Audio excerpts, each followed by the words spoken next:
इन मूर्खों ने ये भी नहीं मालूम कि संत कैसे होते हैं। वो बहुत सियाना बनकर अपने मन के अंदर अंदर ये विचार कर रहा है और सोचा है कि मैं अच्छा बेवकूफ सो, छोटी सी बात को सुनकर आंख मीच के 500 किलोमीटर यानी 150-200 मील चले आया और देखियो मेरे को महात्मा मिला। अपने अंतःकरण को कोस रहा है, अपनी आत्मा को कसोट रहा है कि मैं महामूर्ख हूं, किसे होके कहने से और सच मान के इतनी दूर धक्के खाने आ गया। मेरे आज खूब खोटे लगे। अब बंदी छोड़ तो अंतर्यामी थे, उन्हें पहले पता था कि इसके मन में क्या धारणा आली, तो सभी वहां पर जो बैठे मौजूद भगत जन थे उनको सबको भेज दिया किसी ना किसी कार्यवश, और आपको अपने आप को कहने लगे कि मेरे लिए एक बाल्टी पानी की रख जाओ, मैं स्नान करूंगा। तो भगत जी ने वहां के जो सेवक थे एक बाल्टी पानी की रख गए और महाराज स्नान करने लगे अपना धोती बांध के। स्नान जब कर लिया तो स्नान करने के बावजूद जो सूखी धोती थी दूसरी धोती बदली, तो महाराज जी ने एक उंगली का ऐसे दूर कर ली, हाथ से न्यू कर लिया। ऐसा महसूस हो रहा कि जैसे इसका कोई चोट लगी हुई है। राम राय वहां पर बैठा था, उसको कहने लगा भाई राम राय, प्रथम तो महाराज ने नाम भी नहीं पूछा था उसका कि तेरा क्या नाम है, और उनका स्वाभाविक नाम ले दिया कि राम राय एक बार आना भाई, मेरे हाथ का चोट लगी हुई है और मेरी यह धोती बांध दे। धोती के ऊपर एक और धोती का हिस्सा जिसको अड़बंद कहते हैं रोहतक की भाषा में, हरियाणा की यानी ये 3-4 जिला में तो ये अड़बंद कैसे, यानी धोती के ऊपर का जैसे समझ लो एक अलग से कपड़ा बांध ले, लेकिन वो कपड़े का ही एक हिस्सा मजबूतीकरण की खातिर बेल्ट की तरह बांधा जाता है। तो वो कहने लगा इस मेरे अड़बंद को आप अपने हाथ से बांध दीजिए, मेरा हाथ काम नहीं करता। अब वो उठ करके और धोती का ऐसे कपड़ा बांध रहा है तो वह धोती महाराज के शरीर के अंदर से निकलकर और उस धोती के हिस्से का गांठ लग जाती है। अब राम राय ने सोचा कदे तेरे धोखा लग गया हो, फट खोली दोबारा, और सतगुरु ने मुंह एक तरफ कर लिया कि जानू देख ही नहीं रहे हो, तो उसने फिर जल्दी से दोबारा फिर बांधा। फिर इसी प्रकार गांठ लगाने लगा, गांठ बंदी छोड़ गरीबदास जी के शरीर में आकर पार हो गया धोती, और धोती का गांठ लग गई। तीसरी बार फिर किया, तीसरी बार कर लिया जो बंदी छोड़ कहते हैं राम राय, अरे मैं तो एक साधारण सा व्यक्ति हूं भाई, हम तो एक छोटे से जमींदार व्यक्ति हैं और आप पे गांठ नहीं लागी रहे, की बात होगी। अब राम राय एकदम सहम जाता है, को तेरे की ये तो पूर्ण परमात्मा है, ये तो सिद्ध पुरुष है, चरणों में गिर जाते हैं। न्यों का भगवान मुझे मालूम नहीं था, ये सतगुरु हम तो अज्ञानी जीव हैं, मेरे मन की जो धारणा कुछ और थी मालिक, आपने मेरा भ्रम दूर कर दिया। सतगुरु महाराज कहने लगे भाई एक ना भूला दो ना भूली, या भूली सब संसारी, ये सब संसार के उलझेड़ा से तेरा कसूर नहीं भाई। प्रथम तो हम राम नाम नहीं चाहते, राम नाम चाहते भी हैं तो भगत जी हम कुछ और ही धारणा बना रखी है। संत का होना कोई वेशभूषा से नहीं होता राम राय, संत कोई लाल कपड़े पहन लेने तो नहीं हो जाता, गढ़ में माला डालन मात्र से राम परमात्मा का की उपलब्धि उसको नहीं हो जाती, ना ही धोने पर बैठने से भगवान प्राप्ति होती है। परमात्मा की पाने के लिए एक साधारण सा तरीका है जो कि हम बताते हैं। तो वो कहता है सतगुरु मैं इतनी दूर से आया हूं और आपकी अमृतमयी मुखवाणी से, आपकी अमृतमयी वाणी से, आपके मुख कमल से सुनना चाहता हूं मालिक, अगर आप मुझे योग्य समझे तो कुछ सतगुरु समझाने की कोशिश कीजिए। तो बंदी छोड़ ने उसका नाम झुमकरा रख दिया कि झुमकरा भाई, झुमकरा क्यों रखा उसका नाम कि उसका मन झूम रहा था, वो डगमग था बेचारा, बहुत विचलित था, तो इसलिए उसको झुमकरा कहा। तो यहाँ कहते हैं वो था विष्णु उपासक थे राम राय जी, क्योंकि पंजाब के अंदर भी बहुत उपासना भगवान विष्णु कृष्ण जियों की यानी 90% अब भी हो रही है। तो यहां बताते हैं कि ले राम राय मैं तुझे समझाता हूं परमात्मा के बारे में। अथ झुमक रे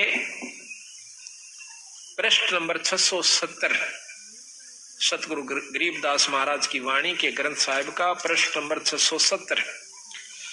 नाभ कमल में बैठिए रे झुमकरा, चल बंक नाल के घाट सुनो रे झुमकरा। अब शरीर के अंदर प्रवेश करके उसकी सूरत को अपनी शक्ति से सतगुरु महाराज कहते हैं कि नाभ कमल में बैठिए रे झुमकरा, चल बंक नाल के घाट सुनो रे झुमकरा।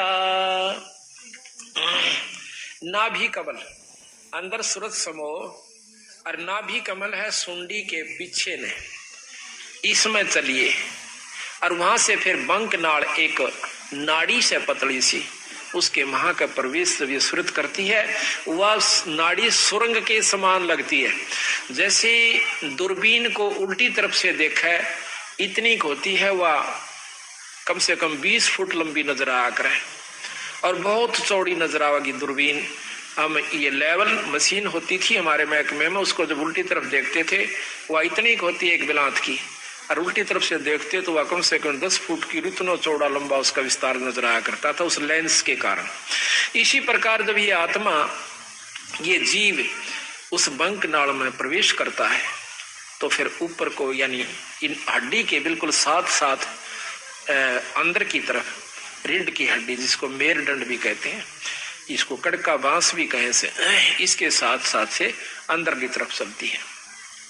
उसमें काफी बंक है, ऐसे नो मोड़ के कभी यूं भी घूम जाती है मेरुदंड के साथ से, कभी सीधी चल रही है, कभी यूं मुड़ जाती है, कभी यूं घूम रही है, इसको बंक नाल कहते हैं। ये कई प्रकार की हैं, इस हर एक शरीर की न्यारी न्यारी बंक नाल है।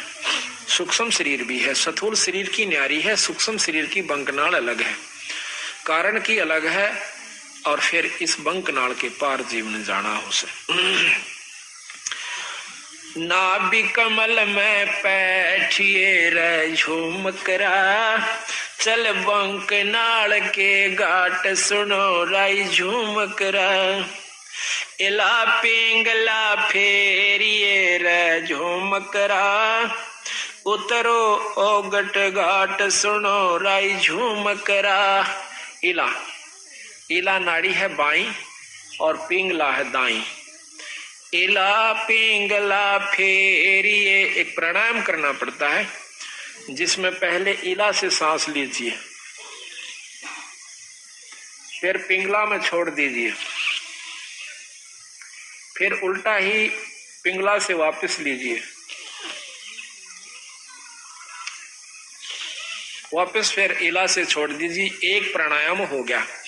इसको ज्यादा करने से वो सुषुम्ना का यानी तीसरी जो नाड़ी है जहां से जैसे ये सांस गया फिर दूसरा वापस है, इनके बीच में एक और सुराख है, यानी ये नाक दोनों तरफ से जैसे अपना यहाँ पर बंद है, ये आगे जाकर के थोड़ा सा अंदर में घुस जाता है। अंदर में घुस के इसके अंदर आर पार स्थान है, जैसे को पशु का नकेल गाल दे नाक फोड़ के और उसमें सुराख, ऐसे इसमें बीच में सुराख है एक बहुत बारीक, और उस सुराख में फिर एक और सुराख है जो ऊपर न चढ़ता है, वो सुषुम्ना द्वार है। तो वहां कहते हैं सुषुम्न स्वरत लगाइए रे झुमकरा, वो खोलो बजर कपाट सुनो रे झुमकरा। अंदर जो वस्तु है वो वहां से शुरू होगी, वो अंदर बजर कपाट से, और वो सतगुरु के नाम की कृपा से खुल सकते हैं। योगी लोग अपनी साधना से खोलते हैं, बहुत वर्ष बीत जाते हैं, और नाम की कृपा से सतगुरु की रजा से इस नाम का इतना प्रभाव होता है, अंतःकरण साफ होकर ये रोम रोम करनाने लग जाएगा, आत्मा समय समय पर रह रहकर ईश्वर को रोना शुरू कर देगी तो समझो आपका सब कुछ खुल गया, सुषमना भी खुल गई, ब्रह्मरंध्र भी खुला हुआ है। तो जब तक प्रेम जीव में नहीं आता तब तक मुक्ति का अधिकारी नहीं होता। जब सत्संग सुनकर उसकी आंखों में तो पानी नहीं पड़ रहा है या सुमरण करते हुए अंतःकरण में उसमें ठेस नहीं लग रही है तो भक्ति प्रवेश नहीं हो पाई है। कोशिश कीजिए और ज्यादा। नाम सुमरण आप कर रहे हो तो सुमरण अपने जगह जमा हो चुका है, आपका हो रहा है, लेकिन अभी कमजोरी फिर होगी। उसका एक और तरीका, फिर सेवा कीजिए। आप सेवा करके देखियो किसी धाम पर अपने बंदी छोड़ के पर अपनी सत्संग में हाथ से सेवा करके देखना, और हो सके तो बर्तन तक साफ कीजिए, हो सके तो जूते तक भी साफ कीजिए, फिर देखना आपका सब कुछ खुल जाएगा। पर ये काम नहीं हो, ये होगा जो बात बनेगी। हम एक बार दिल्ली गए हुए थे, अभी 5-6 महीने हुए, फोटोओं के सिलसिले में एक गुरुद्वारे में चले गए। हमने ये चंवर लेना था। उस गुरुद्वारे जब हम जाते हैं तो हमारे जूते निकलवाए कि जूते निकाल दो जी। जूते निकाल करके टोकन दे दिया और एक ने जूते लिए हाथ में। प्रथम तो उसने साफ किए, माथे से लगाए, फिर दूसरे को दे दिए कि वहां रख दिए, फिर उसने अपने रुमाल से जो लाया हुआ था साथ उससे साफ किए। रुमाल को भी मत्थे से लगा और हमारे जूतों को भी मत्थे से लगा करके, और एक खोखा सा बना हुआ था जूतों का अलग से, उसमें धर दिया। अब क्रिया तो वो कर रहे थे और शरीर में गुदगुदी मेरे हो रही थी कि बंदी छोड़े। ऐसा भाव जब हो जावे तो फिर बाकी कुछ नहीं रहता और सही नाम मिल जावे। तो इतना ये सब व्यवस्था बनाने के लिए इस सत्संग की आवश्यकता पड़ती है, ऐसे समागमों की आवश्यकता पड़ती है। अभी तक हमने क्या देखा है कि हम कभी सत्संग में जाते नहीं, जाते हैं तो सिर्फ एक मुश्किल से अपना फॉर्मेलिटी सी करके चले आते हैं। लाभ तो उसका भी है, ऐसा नहीं है, लेकिन वही बात आओ, जितना गुड़ गिरेगा उतना मीठा होगा। यही कारण से थोड़ा सा हिम्मत करो, क्योंकि सबसे बड़ा हमारा अभिमान अहंकार राक्षस है। जब हमने मत्था टेक दिया, जब हमने लंबी डंडौत ही कर दी, फिर कसर कौन सी राख ली? उसके बावजूद फिर अकड़ काहे की? जब सर्व सौंप दिया तो फिर अकड़ नहीं। इसको करके देखो कभी तो कितना आनंद आता है। आप सत्कर मान लियो, मुझे तो आप मतलब समय नहीं देते, मैं अब भी आपके जूते साफ कर दूं, ठाकर दर दूं, मुझे कोई नो, ये एक मात्र भी ये नहीं है कि मैं बहुत बड़ी उस पर पहुंच चुका हूं ना। ये जीव जब तक इस सृष्टि में है वो कुछ भी नहीं है। यहां से निकल ले जब जानिए तो हमारे अंदर ये बात कभी भी घर नहीं कर दी कि मैं संत हो रहा हूं और मेरे सैकड़ों हजारों शेष हो गए, मैं बहुत बड़ा बन गया। कुछ भी नहीं हो, जीव का जीव हो। अगर ये यहाँ से छुटकारा नहीं हुआ, अगर आखिर में भी पैर उलझ गया तो भी ज्यों का त्यों है, चक्कर फिर लंबा चौड़ा से। महाराज की